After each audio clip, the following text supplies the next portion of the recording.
Gruesome Magazine. Hello, once again. I am your host, Doc Rotten, and this is Gruesome Magazine, where we review the very latest in theatrical and streaming horror movies. This week, I am so thrilled to be here to review I.S.S., the International Space Station movie that is out in theaters beginning January 19th, 2024. This is a sci-fi thriller horror movie, if you will. It's a stretch, but I'm going to take it. And I'm going to just say right now, I had fun with this, and I can't wait to share with you why I had fun. Before I get into all that, I just want to encourage you to hit the like, subscribe, share with a friend buttons. Each click will help us find more fans like you. And of course, check out some of the other reviews. Me and the Grue-Crew cover so much here on the channel, but I hope you enjoy me trying to do a solo one. This is going to be weird, but I'm going to do it. All right. Let's talk about I.S.S. here. I.S.S. is, the tagline, the Star Trek tagline, the war on Earth will be decided in space. Okay, sure. That's a little wonky, but we'll go with it, all right? Here's the synopsis. The tensions flare in the near future aboard the International Space Station as a conflict breaks out on Earth. Reeling, the U.S. and the Russian astronauts receive orders from the ground to take control of the station by any means necessary. Let's reawaken the Cold War in space. Well, okay, for those of us who do that, it's Cold War is a Cold War. Yeah, those fears still remain. I'm curious if this really has any resonance on younger audiences. Do they understand these tensions? Do they even pay attention to world news? I don't know. Those who do probably will get the political and social ramifications of this.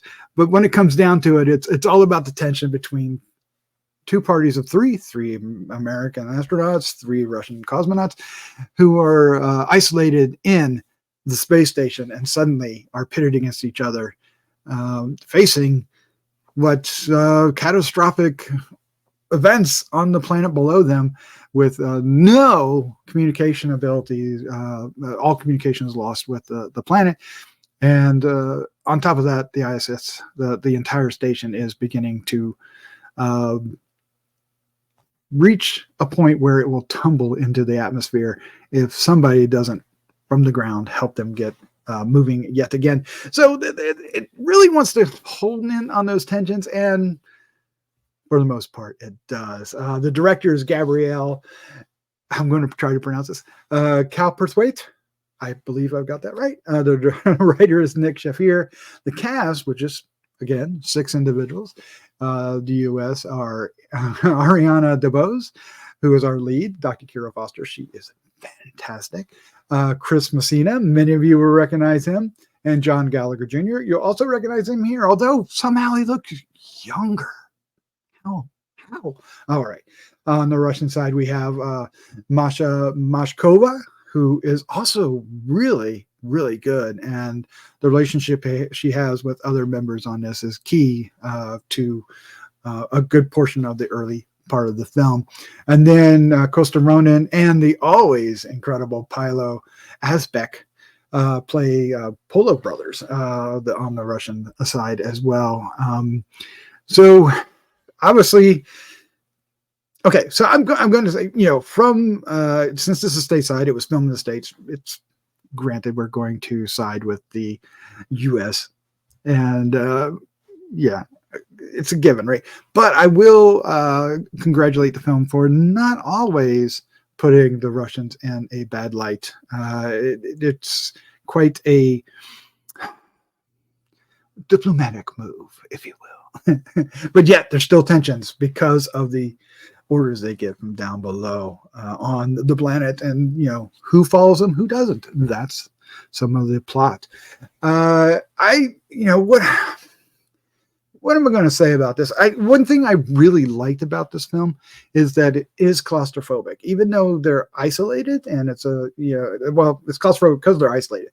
But even though it's claustrophobic and they're isolated on this space station, it still feels grand in scale. And I liked that dichotomy that they achieve here. It really makes the film feel much larger than what it is, right? It's basically 6 actors and a set, but yet it feels like the entire future hangs in the balance, which I congratulate that is throughout the entire film. Of course, I mentioned earlier, it brings back echoes of the Cold War, but to some effect, but I don't think it really grabs onto that as strong as I thought personally it would. And to be honest, I think some of the characters gripping with what all that means, I think is some of the surprising elements of the film, character-wise, that I think keeps the film afloat and keeps it worth watching. It's very tense. It's slick. It's fast-paced. I would say it's a lot of fun. I would do you see in the theaters? I think for the effects you should. I think it would make a great matinee film. Maybe not. Well, it'd make a great date night too. Why not? But it'd make a great matinee film in the afternoon watching this. It's kind of a B picture at its core, even though it kind of wants to be more than it has aspirations to be bigger, but it's a B picture. But it does so wonderfully with a lot of style, a lot of great acting, great special effects that far exceed the $20 million budget the film has. And I not believe I was, on location.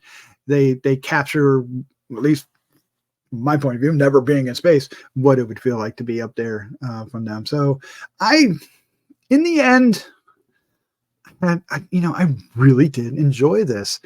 I feared it was going to be a little bit of a disaster, no pun intended, but it ended up being quite a good ride and entertaining, mainly because Adriana DeBose in the lead. Pilo is also really good.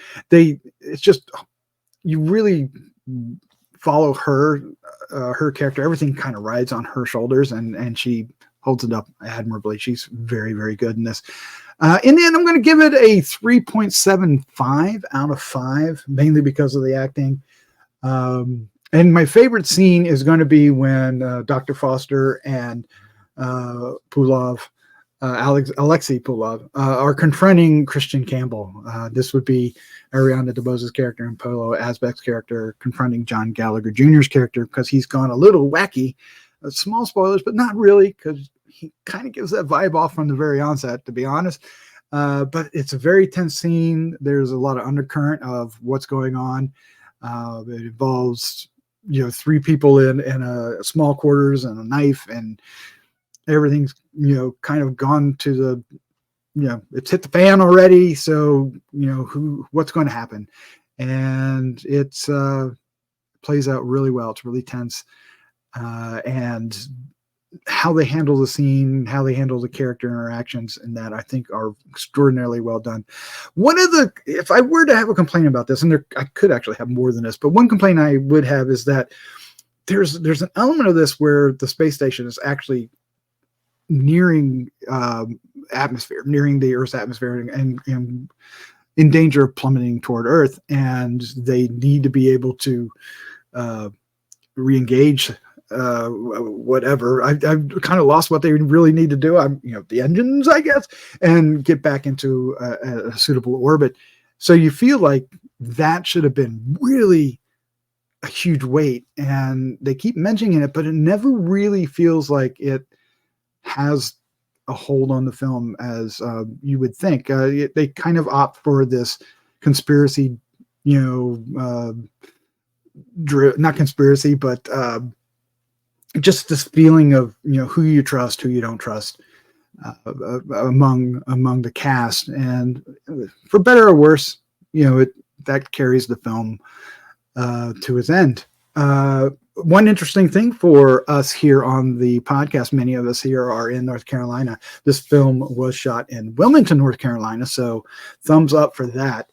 But there you go. That's my quick review, spoiler-free, I hope, review of I.S.S., the also known International Space Station. It's in theaters now. And if you want to check it out, I would imagine you might have to do so quickly. I don't think this one's going to stay in theaters long, but it would be a great matinee film. Check it out. Also, check out many other reviews we have on the site. Gruesome Magazine reviews, both theatrical and streaming things. We've got some great reviews coming up. We also have Decades of Horror, which we do the classic era, which goes from basically the 20s up through the 60s. We have the 70s, and we also have the 80s. 3 different Decades of Horror podcasts. So check those out if those kind of films suit your fancy. All right. Thank you for joining me. Leave your comments down below. Did you like this? Did you have more problems with it than I did? I would love to hear what you think. And with that, I'm going to say good night.